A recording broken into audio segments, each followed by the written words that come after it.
Welcome to the panel presented by Sport Chek. Tony Brar here alongside Bob Stauffer and Jack Michaels here at the flagship location in West Edmonton Mall. Gentlemen, the Oilers, there's been a common theme over the last 10 days that they've been playing particularly well. Now, on the road trip last week, they weren't able to get the results they wanted, but they started off this three-game homestand with a point on Tuesday and 2 points last night, both off heroic efforts. Bob, we'll start with you. Just maybe talk about the importance for this club getting 3 out of 4 points. Yeah, obviously that's a given. And Tony, I'm glad you mentioned the 3 road games because I think it started there. I mean, the Oilers have averaged 38.8 shots per game over the last 5 games. They've gotten healthier in defense now with Sekera and Benning back, which gives them basically the same defense they had when they were in the Stanley Cup playoffs a couple of years ago.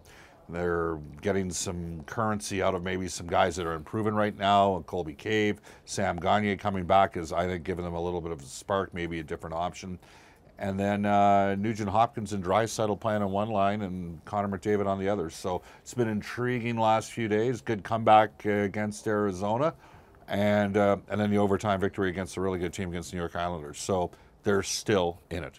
Bob mentioned the Stanley Cup playoffs, and they are still in it. They're 6 points out as we record this. And the biggest thing the Oilers have to focus on is there's been a little of this late-game magic was reminiscent of the 2017 season where time and time again they found big goals late. And Oscar Klefbom, a little bit of a Mr. Clutch scenario going on with him. He scored some big goals this year. Game winner with 3 minutes to go against L.A. back in late November. Week after that, the tying goal in St. Louis on the dad's trip to get the Oilers a much-needed win, and of course, the game the other night. And against the New York Islanders, Edmonton had done everything through 57 minutes they needed to do except score, which was eerily reminiscent of what transpired on the road trip. But this time, Klefbom again with the equalizer, and they go ahead and get the overtime win. And Tony, most importantly, is unlike Arizona, they didn't surrender any points to a team they're chasing in the standings.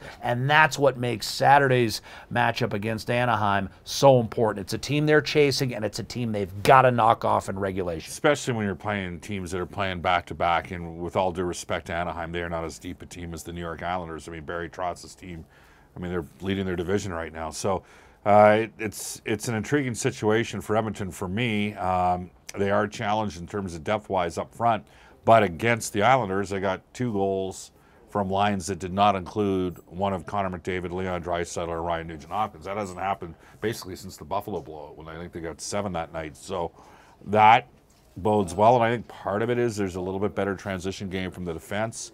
And Koskinen, even though the Oilers outshot the Islanders, Mikko Koskinen made some big saves. There were some hard opportunities that he had to face, but it is just a baby step. There's a lot of work to do and a lot of road to hoe. You mentioned, I think the transition game is the biggest thing because, while the Oilers don't have the depth at forward that some of these other teams do, they're not as banged up on the back end all of a sudden. They've almost made 2 deadline acquisitions, if you will, in the sense of Oscar Klefbom coming off a 21-game absence. He's starting to round into form. And Andrej Sekera, lest we forget, he got the 5 games in Bakersfield. And so he was able to hit the ground running a little bit more than I think he was last year. So that's 2 huge assets that the Oilers have just added. Basically, that's 45 minutes of defense in their lineup at an NHL level that they didn't have before. As you guys alluded to, it's a significant step for the team. Badly outshooting what was the best defensive team on paper in the National Hockey League. Very quickly, guys, the Oilers made a move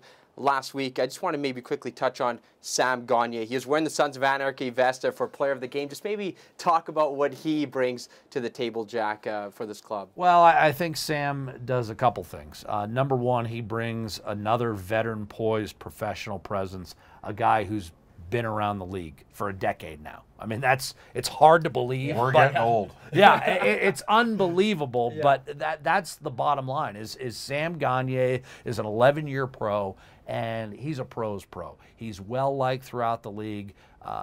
He, along with Sekera, 2 huge injections of that veteran pros presence, guys that, Colby Cave, we talked about some of these younger players, Josh Curry, they can model themselves after. They don't just have to look at the captain, which even for NHL players, sometimes it's hard to relate what he's doing as compared to what you're doing. Gagner brings that relatable presence, and on the ice, he's shown he's got plenty left in the tank. He's got something to prove, lest we forget. I mean, this is a guy, a prideful guy who's played almost 800 games in the league. He wants everyone to know he's a legitimate National Hockey League player. He ended up on the top line the other night against the New York Islanders, and he earned his way up there, just like he earned his way back to the NHL with a very solid season at the next level below. You know, you look at how things worked out, right? I mean, the Strome for Spooner trade didn't work out. That's all there is to it. That's part of the reason why there was management change. I mean, Ryan Strome played significant minutes, and Ryan Spooner was down in Bakersfield, and the Oilers were able to get a player who fit their system better, who understands Edmonton, which I think is important.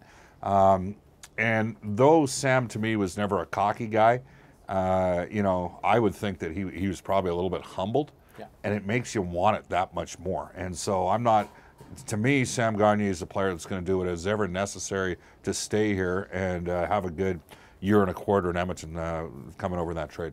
Sam was acquired last week, and the trade deadline is on Monday. Two guys who won't be going anywhere are Bob Stauffer. Well, we are actually. We're in Nashville. That's right. We got to get you playing. We are going. Don't you lie to us. I meant on 6:30, Chad. They'll have the game for you. We'll have everything covered right here on Oilers TV. This has been the panel presented by Sport Chek.